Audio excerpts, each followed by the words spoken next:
Саламатсыздар ма, құрметті онлайн қатысушылар? Бүгінгі 5-ші сабақ шартты операторлар. Python бағдарламасында шартты операторлар жалпы барлық бағдарламада көріп отырғанымыздай шартты оператор тармақтау процестері бар алгоритмді ұйымдастыратын белгілі бір шарттардың орындалу немесе орындалмауына байланысты екі нүктеден бірін таңдау операторы. Салыстыру операторы бізде мынау бізде кіші не тең, үлкен не тең, кіші, үлкен, тең, және мынадай белгі болса бізде тең емес деген мағынаны білдіреді Python бағдарламасында. Енді Python тілінде шартты оператордың жазылуы үш конструкциясы бар. If, else, және if конструкциясы, сосын if, elif, және else деп конструкция, үш конструкцияны да қолдана беруге болады. Есептің ыңғайына байланысты.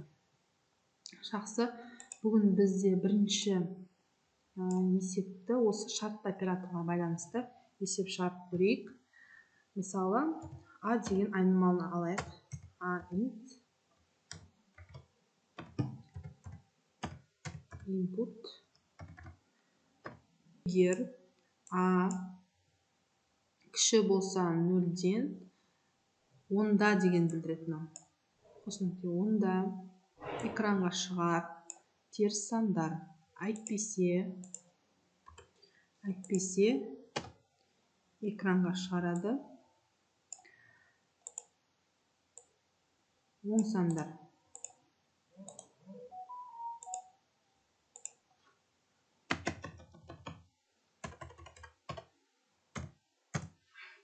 Оң сандар. Енді осыны тексеріп қарайық.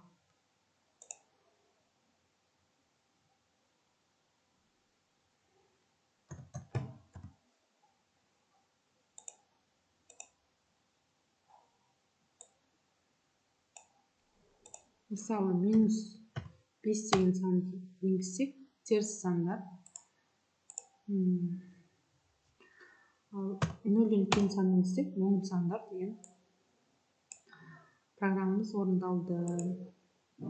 Келесі есеп бізде жұп сандарды анықтайтын программаны жазып көрейік.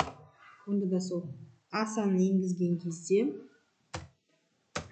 не болу керек? Шарт қоямыз. Егер енгізілген санымыз 2-ге бөлінген қалдығы 0-ге тең болса, не істейміз? Print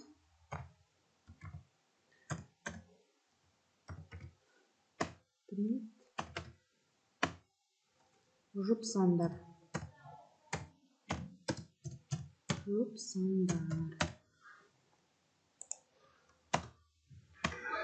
Әйтпесе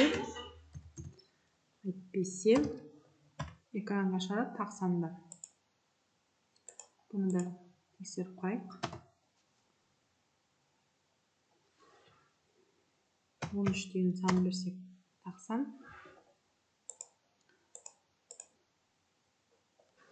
12 санын берсек жұп сан деген сөз экранға шықты.